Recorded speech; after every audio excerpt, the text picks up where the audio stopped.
Mateus capítulo 15, do versículo 21 ao 28, é a história da mulher cananeia. Diz assim, Mateus 15, versículo 21. E partindo Jesus dali, foi para as partes de Tiro e de Sidom. E eis que uma mulher cananeia, que saíra daquelas cercanias, clamou dizendo: Senhor, filho de Davi, tem misericórdia de mim, que minha filha está miseravelmente endemoniada. Mas ele não lhe respondeu palavra. E os seus discípulos, chegando ao pé dele, rogaram-lhe, dizendo: Despede-a, que ela vem com grito atrás de nós. E ele respondeu e disse: Eu não fui enviado, senão as ovelhas perdidas da casa de Israel. Então chegou ela e o adorou, dizendo: Senhor, socorre-me.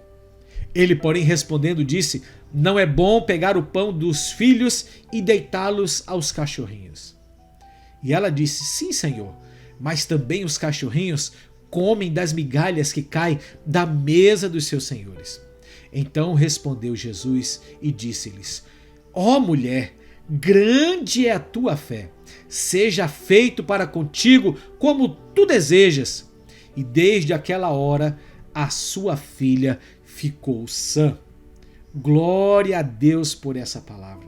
Que palavra tremenda, que palavra abençoada.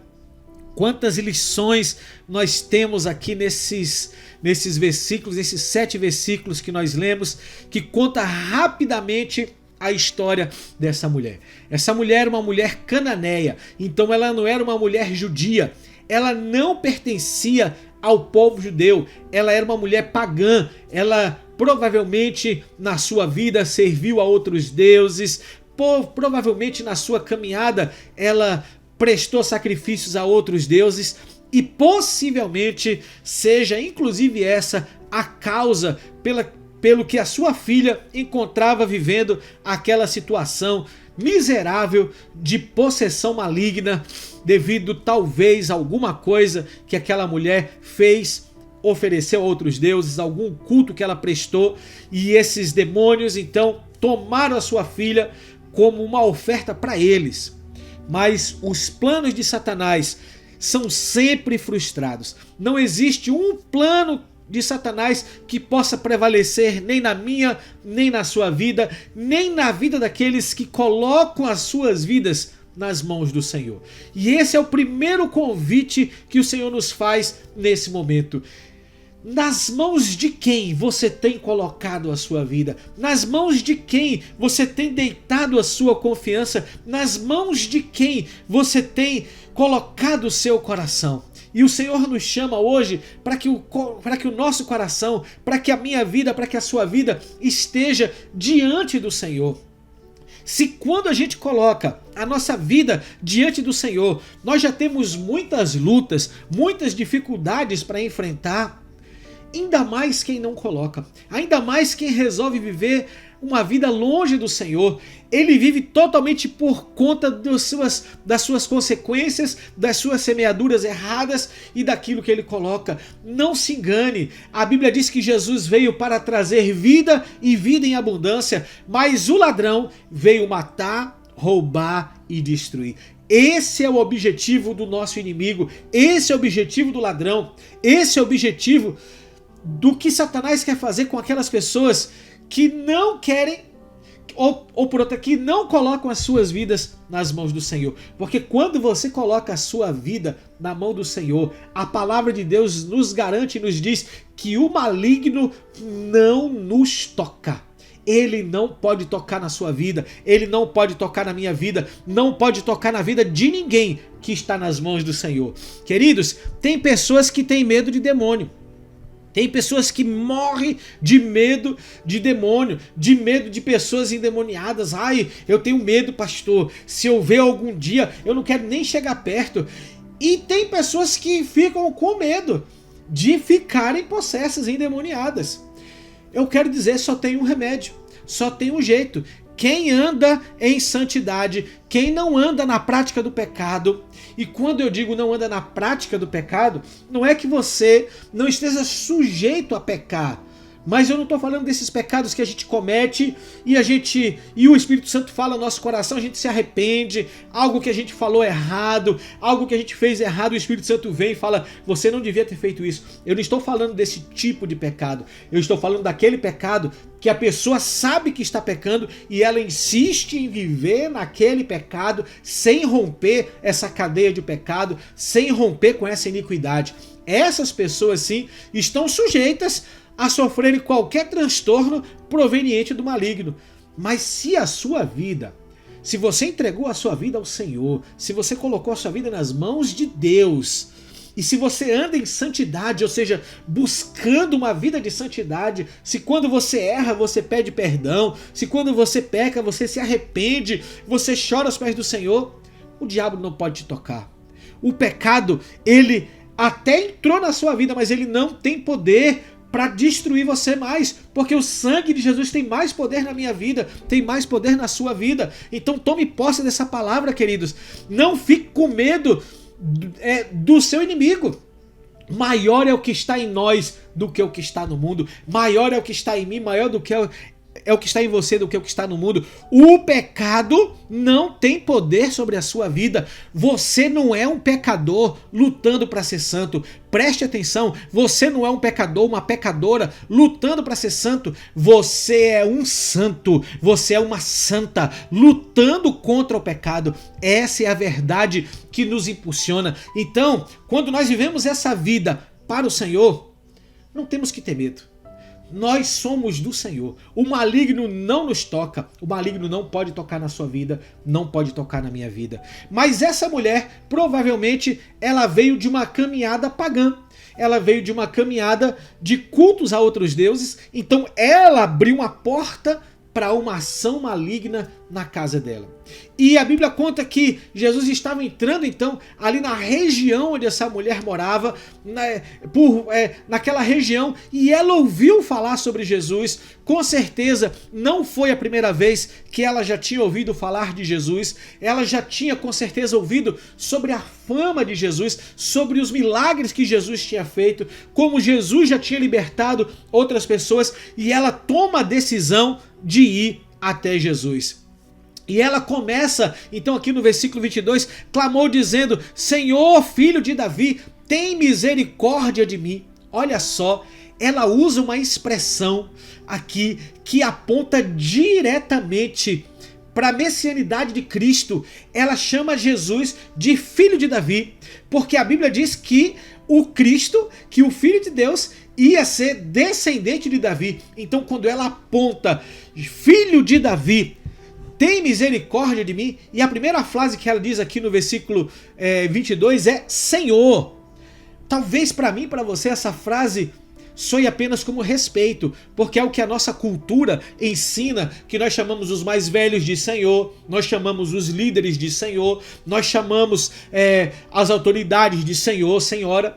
Mas para essa mulher, especificamente para esse contexto cultural, a palavra Senhor significa que ela estava dizendo, eu sou tua serva.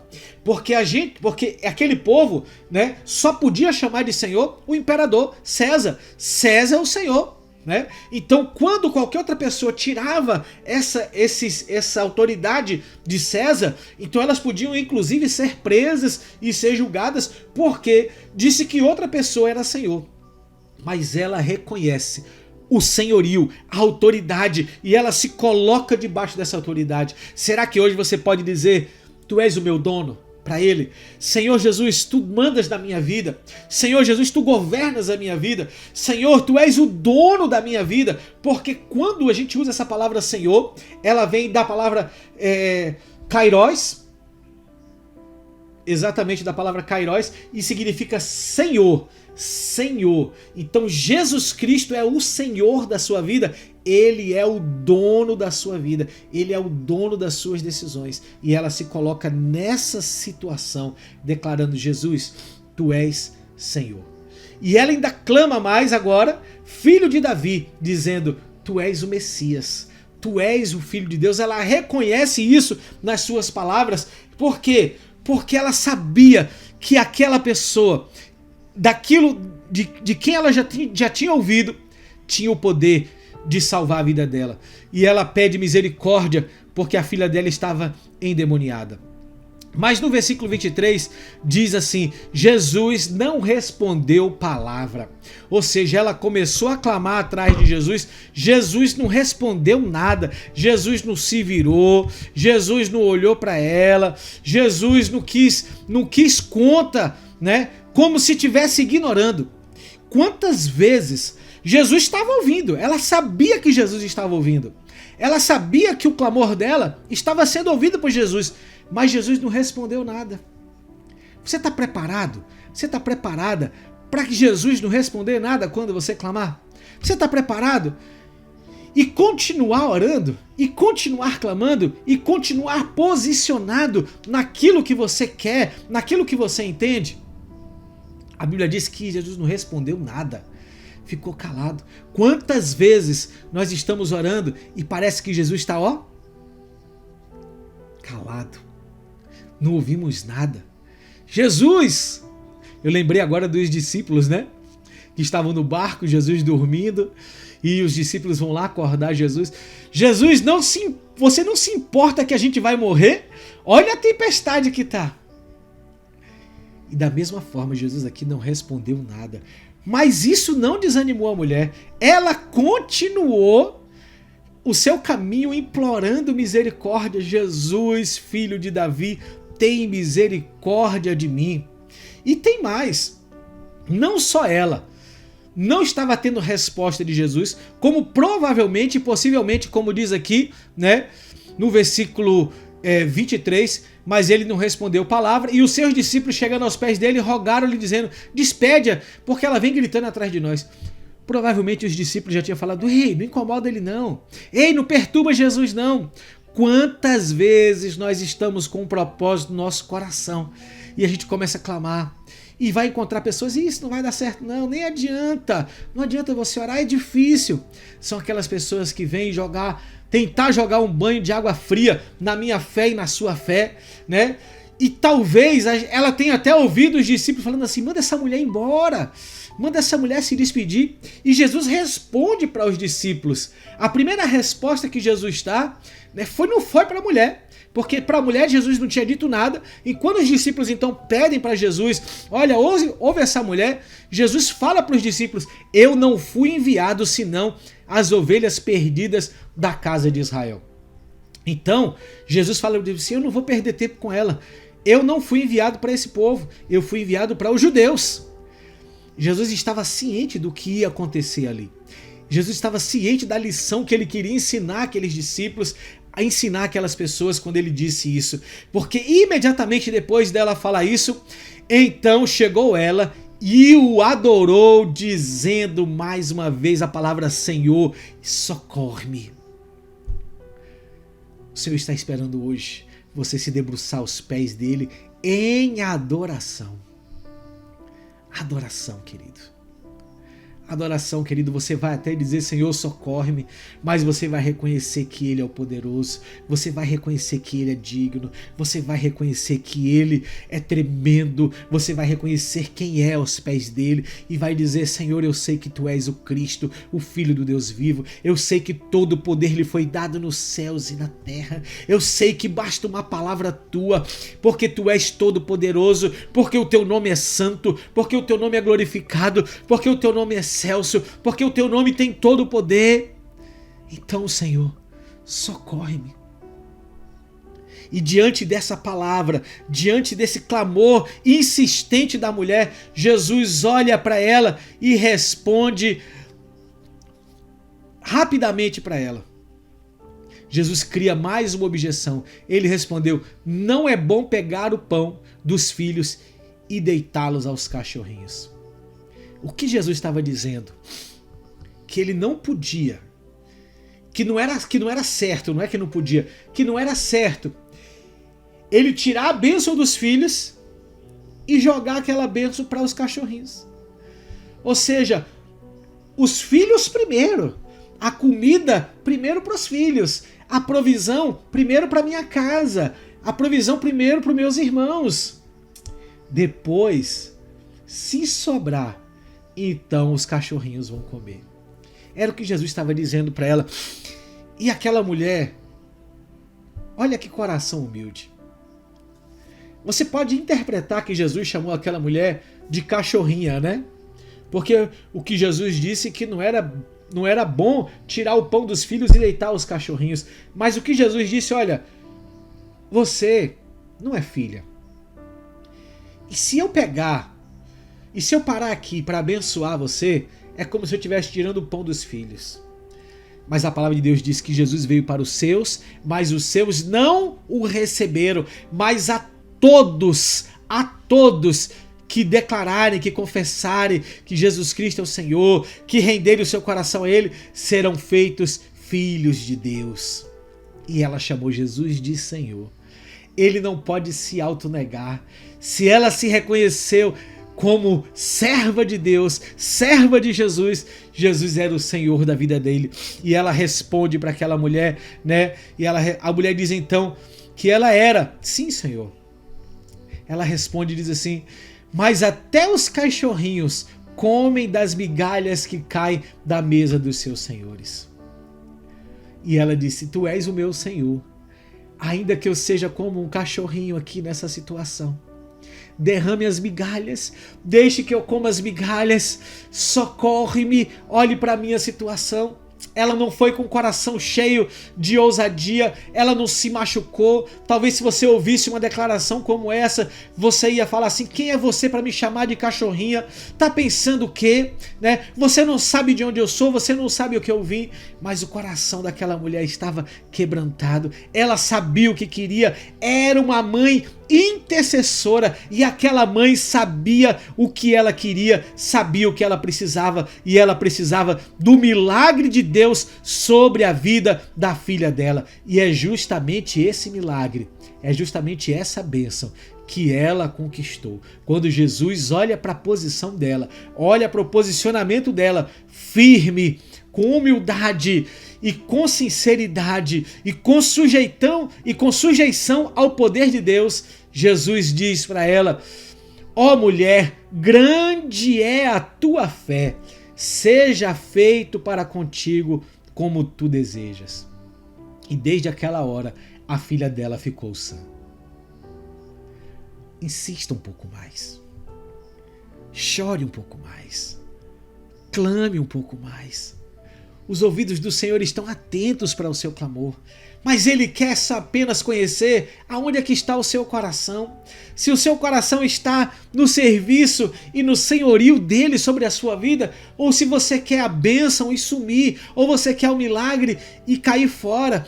Mas se você quer que a sua vida esteja aos pés dele, se você quer chamar Jesus Cristo como Senhor, e se ele vai provar isso: eu sou mesmo dono da sua vida, eu sou mesmo dono da sua alma, você está disposto a viver e a passar tudo o que eu tenho para ti e continuar sendo meu discípulo, sendo a minha discípula, sendo o meu filho, a minha filha?